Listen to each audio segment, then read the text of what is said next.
Kodo Tony, c'est un artiste camerounais comme tous les autres. Donc je peux dire que c'est quelque chose qui a commencé, c'était comme la passion pour moi. Même jusqu'à aujourd'hui, c'est toujours la passion. Hein. J'ai aimé toujours chanter. J'ai copié par la maman, parce que maman aussi, ça me faisait plaisir de voir maman chanter. C'est ça qui a commencé à m'inspirer un tout petit peu. Après, j'ai commencé à assister les anciens artistes, comme Messi Martin, qui était là, père son âme. Bon, il y en a plein que j'ai assisté. Et ce sont eux qui m'ont donné vraiment le goût, l'amour de chanter.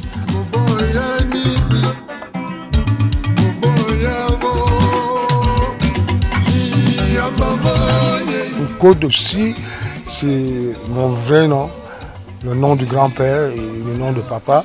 Mais Tony, c'est le nom d'artiste, franchement. Donc c'est pourquoi j'ai lié ça au Code aussi. Tony. Donc Tony.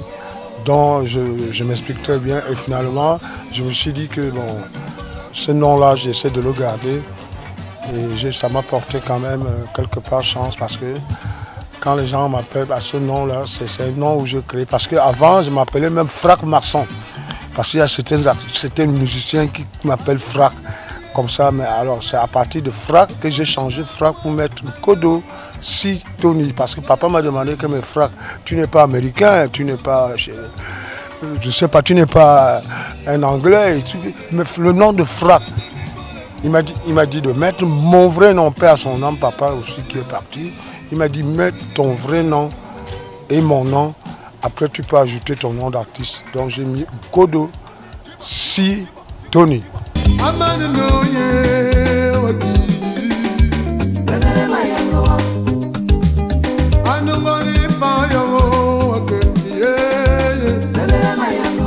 À partir de l'âge que j'avais 15 ans, à un moment donné, je faisais l'école buissonnier parce qu'il fallait aller suivre les gars là où ils jouent. J'admirais les guitares. Et même avant de le faire, quand je partais du village, je jouais les balafons, les tambours. Je jouais à tous ces instruments traditionnels. Ça m'a beaucoup inspiré. Après, à un moment donné, je me suis adonné. J'ai aimé moi-même parce que j'aime moi-même ce que je fais d'abord, c'est déjà ça.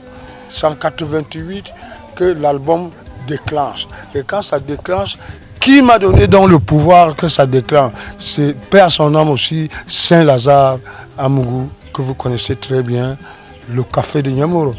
Père son âme. C'est lui qui m'a récupéré dans l'anonymat comme ça. Je faisais la promo de mes cassettes un peu partout dans les bars. Il m'a dit, mais qui a joué ça? Je lui ai dit que c'est moi. Mais pourquoi ça ne joue pas à la radio? Je lui ai dit, mais je ne sais pas, il faut que j'ai des possibilités pour que ça puisse jouer à la radio. Que le peuple découvre, que mes fans découvrent. Si c'est bon, ça va me permettre de me corriger et faire un peu plus. Donc c'est par là que je suis parti.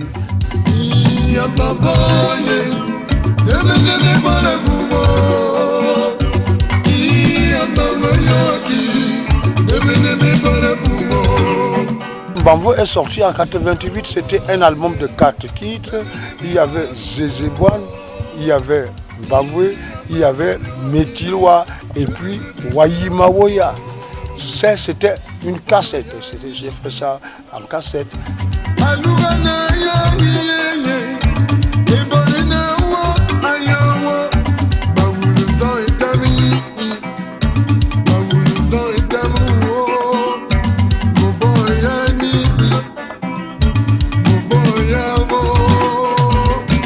Quand vous vous retrouvez en famille, c'est dans cette idée-là que je suis venu, parce que j'étais toujours avec mes amis, les frères, les sœurs et tout. C'est à partir de là. Parce que quand on se retrouvait peut-être 3, 4 ou 5 ou 10, et que quelqu'un avait quelque chose qui le tient à cœur, il pouvait exposer son problème pendant que nous sommes ensemble. Qui? La personne, c'est qui? C'est Mbamvoué, c'est-à-dire que ton bon ami. Parce qu'il y a des choses que tu ne dis pas à ta famille, mais tu peux avoir un ami que tu lui dis ce qui te fait du mal, ce qui te choque, ou bien tu lui demandes un conseil familial, ou un conseil d'amour, ou conseil de la voix du Seigneur.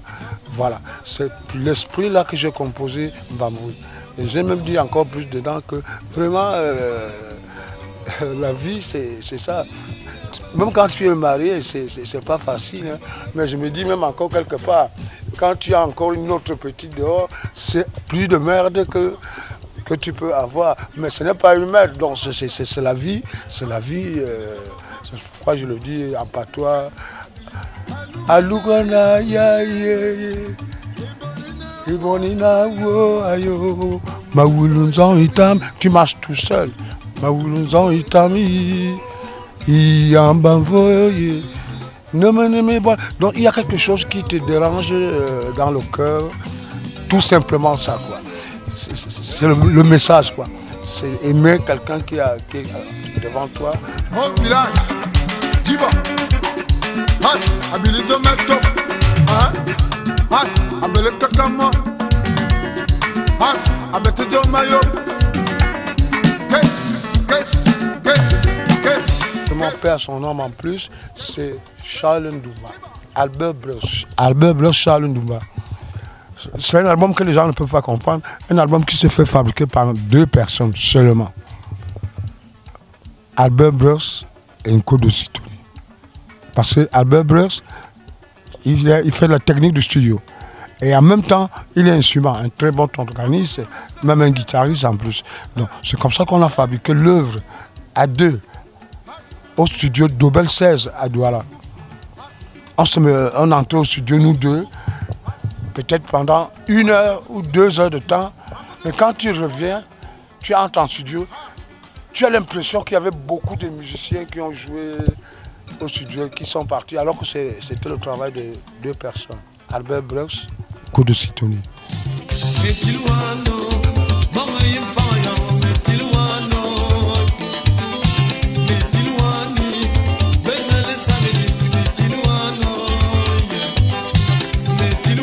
Mais tu vois, c'est un message que tu vas écrire à ta maman dès que ta situation de vie devient normale, tout simplement. Tu sais, tu peux voyager, tu peux faire tout, mais tu écris, tu envoies un message à maman que je suis en train de me battre, quoi. Et quand ça ira, je viendrai te voir. C'est pourquoi je dis, je vais t'écrire, maman.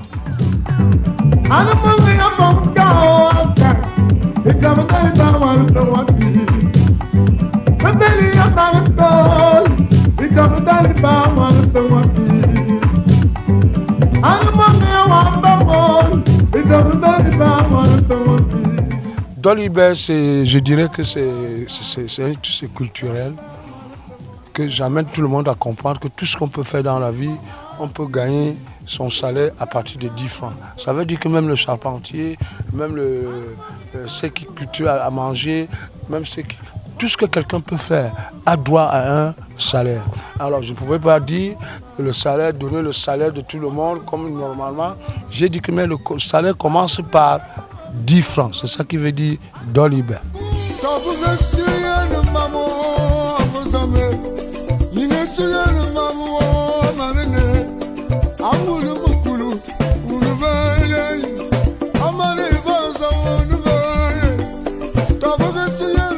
La vie de l'homme, c'est-à-dire que c'est ma vie, quoi. C'est par rapport à des choses que j'ai vues.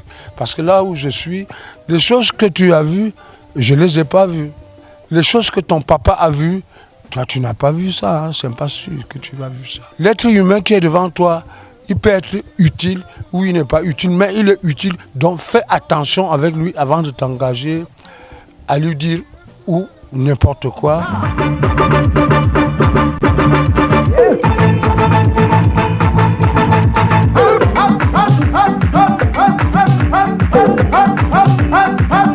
Comment ça?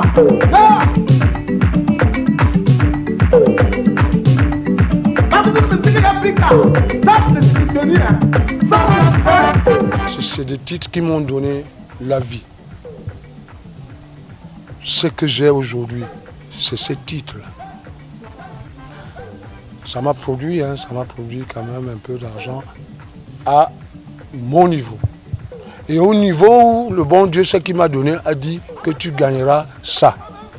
Les trophées, c'était en 89 avec monsieur, paix à son âme aussi, il est mort, vraiment, mon Dieu. Henri Bandolo, vous connaissez? Il était ministre de la Culture. Oui, c'est lui qui m'avait donné un trophée, et il m'avait donné aussi un chèque. Cet album m'a donné aussi même la meilleure chanson de l'année. C'était déjà un honneur pour moi. Chez moi-même, au village. C'est moi-même. Le projet à venir, pour le moment, comme je suis au pays, je cherche à créer quelque chose de culturel, quoi, pour encadrer les jeunes, quoi. C'est ça qui c'est très important pour moi, que je crée quelque chose où je peux être entouré de jeunes qui peuvent s'éclater, ils deviennent aussi des plus meilleurs artistes.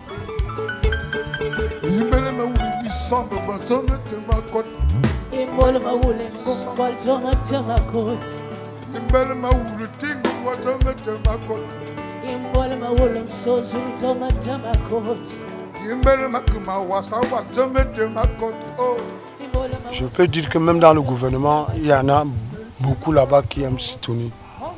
Il y a certains que je ne connais même pas, mais je sais que quand j'arrive quelque part où j'ai un spectacle, je les vois.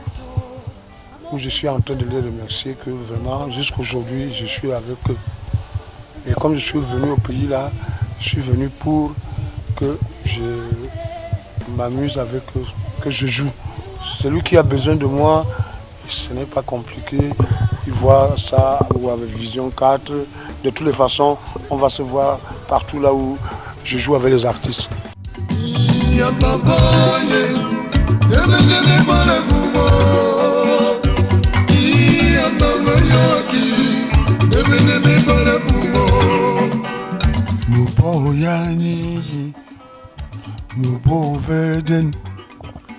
Alugana ya ye ye ebonina wo awoyo mawulunzon itami mawulunzon itamo yambavo ye neme bala bumo yambavo ye neme bala bumo. Salut. Faites comme moi et regardez le hit parade à Vision 4 avec une Kodo Sitonii. Habilizo mama. Habilizo mama.